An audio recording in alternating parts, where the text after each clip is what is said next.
And this is happening, breaking news right now. Look at the line now that the Immigration and Customs Enforcement officers, ICE there on the ground, and local law enforcement are forming. This is the chaos again and again and again. Protesters and rioters among them, anti-ICE, have gathered this morning in Broadview, Illinois. That is that ICE processing facility for illegal immigrants who've committed violent crimes. So that's their processing center. We have seen this before.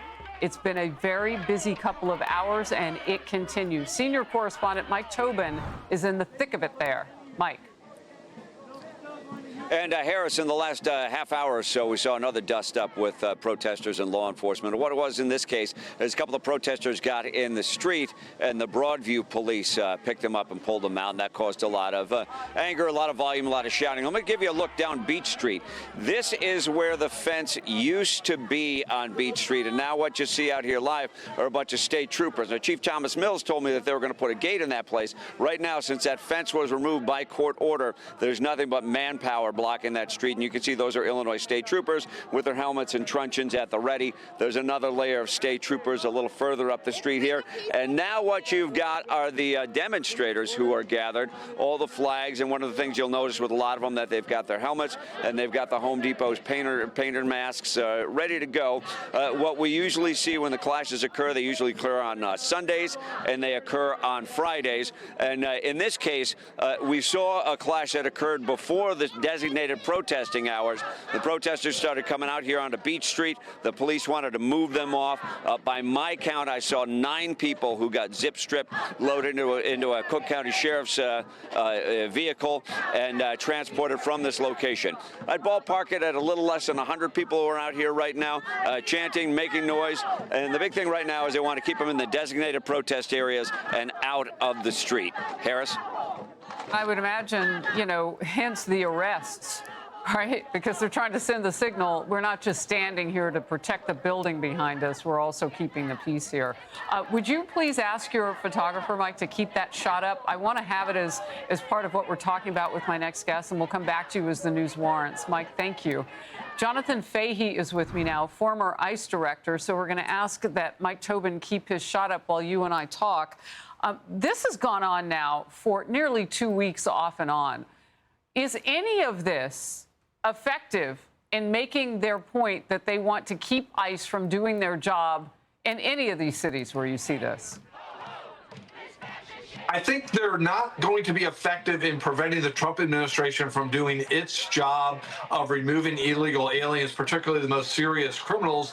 They've made their point known that they don't want ICE, but what I think what's really disturbing about this is when you look at the leaders of Illinois, particularly, J.D. Pritzker, he never even recognizes the fact that the federal law enforcement has an absolute right and a responsibility to enforce immigration law, whether or not people like J.D. Pritzker agree with having immigration law or just want an open border.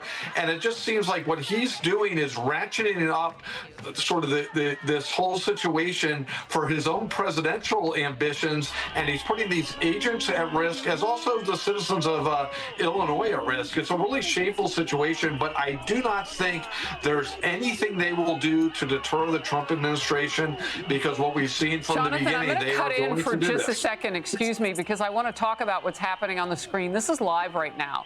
So they are starting to cart people out. Now, we don't have great audio on exactly what's going on with these people. This, we've seen this all morning long. This is more than just they show up and they protest. Some of them turn into, riotous acts and the such. And I'm looking at a sign off to the left here, and I don't know if we'll pop up what I'm seeing, because there are a couple of satellite views that I can see that we rotate through live on air. We stand with immigrant families. That's never really been the issue. There are plenty of people in this country who came the right way, who want to do it the right way, and they have beautiful families. They are a great part of America. That's not what this is about. This is about some of the worst who are in this processing center and others across the country. Jonathan. You are exactly right. President Trump stands with immigrant families. The distinction is, which the Democrats always sort of try to combine the two, illegal and legal immigrants, as if they're one group. But yet what they are doing, and you see the record, Bill Belushi reports this on this all the time, the types of people that they are arresting and removing are the worst of the worst. And if J.D. Pritzker and Brandon Johnson would just say, hey, we will agree to let's stop being a sanctuary city and help you get rid of the worst of the worst, everyone would be better off. But instead, they want to just inflame these passions, put out false narratives, really, because I really believe J.B. Pritzker wants conflict so that it will help him within the Democratic Party, which makes us so shameful. But you're absolutely right. The immigrants, legal immigrants, don't want illegal immigrants here either, and they certainly don't want criminals here.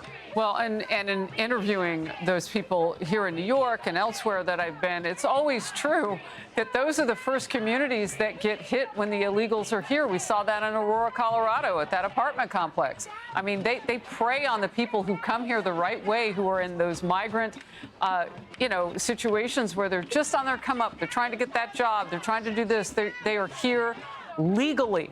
And the illegals target them just like they do everybody else. We are looking at this live in Broadview, Illinois, this going on. And look, the words and all of this is free speech. When it turns violent, it is not, it is rioting. And Jonathan, Charles Marino, former DHS advisor and former Secret Service agent now, we want to bring into the conversation, if we can. I'm going to ask my team, is Charles available to us? All right. Charles, as you look at this, as I was just saying, this is more than just going out and protesting. Some of this has turned violent. And I think of DHS and what you have to do to protect these facilities and how much extra man and woman power you need to do that.